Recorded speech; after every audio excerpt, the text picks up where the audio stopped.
Morning. बघा ही महाराणी आहे कशी मस्तपैकी टेबलावर अगदी हात ठेवून बसले. त्यानंतर तिला गोंजारलं तर ती अशी झोपून गेली ना, डायरेक्ट कोमातच गेली जशी काय. तेवढ्यात माझा आलेला हा पार्सल काय होतं तर हे सिलिकॉनचे बेस होते, जे मी माझ्या न्यू एअर फ्रायरसाठी मागवलेले. त्यात टोटल 6 पीस होते. आता बघूया ट्राय करून कसं होतंय कसं नाही. त्यानंतर मस्तपैकी पहिला घेतले कपडे वगैरे जुळवून, कारण की धुतलेले कपडे वाळत पण घालायचे होते. मग झाडू वगैरे मारून घेतलं. बघा गाईज एवढा सारा पाळा पडतो मला, रोज गॅलरी साफ करायला लागते. माझे रोजचं स्ट्रगल आहे हा, काय बोलणार आता. मग सगळं झाडू वगैरे मारून घेतलं आणि त्यानंतर मी बेडशीट धुवून ठेवलेल्या. मग त्या मी सुकत घातल्या पहिले.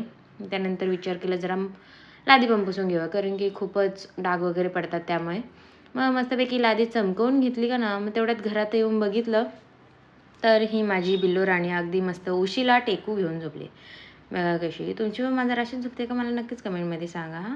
त्यानंतर माझं दुसरं पण पार्सल आलेलं ते होतं हे फ्रिज कवर. मला बऱ्याच दिवसापासून मागवायचं होतं. सो आता फायनल ते आलं आहे. त्यानंतर मग मला जायचं होतं पार्लरमध्ये, कारण की मला एक होती अपॉइंटमेंट. सो मस्तपैकी रेडी वगैरे होऊन घेतलं, फ्रेश वगैरे होऊन घेतलं आणि मग आली खाली. खाली येऊन बघितलं तर पेडिक्युअर वगैरे करायचं होतं आज. मग त्याची मी सगळं सामान वगैरे काढून घेतलं. मग मिरर सेल्फीज घेतल्या. त्यानंतर पेडिक्युअरची तयारी केली. बघा हा बिफोर आणि मग हा होता आफ्टर. मस्तपैकी त्यांना नेल पेंट पाहिजे होती ती लावून दिली. त्या पण खूप खुश झाल्या, मी पण खूप खुश झाली. त्यानंतर घरी आली तर हा होता माझा पसारा. मग ते सगळं आवरून घेतलं. त्यानंतर केली दिवाबत्ती. याच्यासाठी एवढंच. भेटूया आता उद्या. Bye bye.